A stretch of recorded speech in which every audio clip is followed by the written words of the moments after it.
తెలంగాణ రాజకీయాల్లో రోజురోజుకు కీలక పరిణామాలు చోటు చేసుకుంటున్నాయి. ఏ నేత ఎప్పుడు ఏం బాంబు పేల్చుతారన్నది ఇప్పుడు సర్వత్రా ఉత్కంఠంగా మారింది.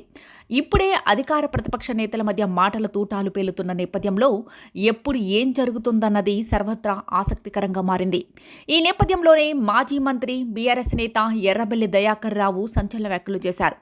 గురువారం ఫిబ్రవరి 13 రోజున మహబూబాబాద్ జిల్లా తొర్రూరులో నిర్వహించిన పార్టీ సమావేశంలో పాల్గొన్న ఎర్రబెల్లి దయాకర్ రావు షాకింగ్ కామెంట్ చేశారు.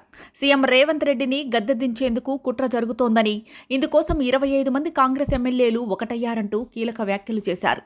ఇది కాంగ్రెస్ సర్కార్ కూలిపోయేందుకు ఒక సంకేతం అంటూ చెప్పుకొచ్చారు. మరోవైపు ఓటమి భయంతోనే కాంగ్రెస్ సర్కార్ స్థానిక ఎన్నికలను వాయిదా వేస్తూ వస్తోందని ఎర్రబెల్లి దయాకర్ రావు ఆరోపించారు. సీఎం రేవంత్ రెడ్డి చెప్పే మాటలకు చేసే పనులకు ఏమాత్రం సంబంధం లేదని దుయ్యబట్టారు. కాంగ్రెస్ అగ్రనేత రాహుల్ గాంధీ కూడా అపాయింట్మెంట్ ఇచ్చే పరిస్థితి లేదంటూ ఆరోపించారు.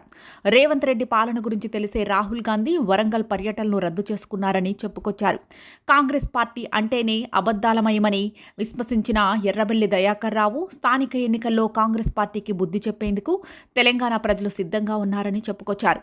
మాజీ సీఎం కేసీఆర్ను ఓడించి తప్పు చేశామనే భావనలో తెలంగాణ ప్రజలు ఉన్నారని, ఇప్పటికిప్పుడు ఎన్నికలు జరిగినా బీఆర్ఎస్ పార్టీ 100 సీట్లు గెలుస్తుందంటూ ఎర్రబెల్లి దయాకర్ రావు ధీమా వ్యక్తం చేశారు.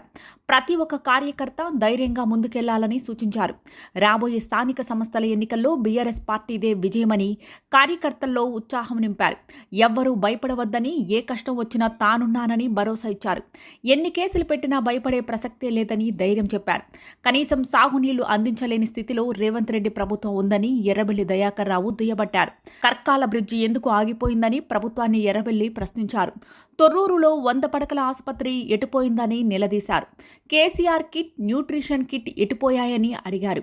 మోసపూరిత హామీలతో అధికారంలోకి వచ్చిన కాంగ్రెస్ సర్కార్ ఇప్పటికీ ఇంకా అబద్ధాలతోనే కాలం వెల్లదిస్తోంది అంటూ ఎర్రబెల్లి దుయ్యబట్టారు.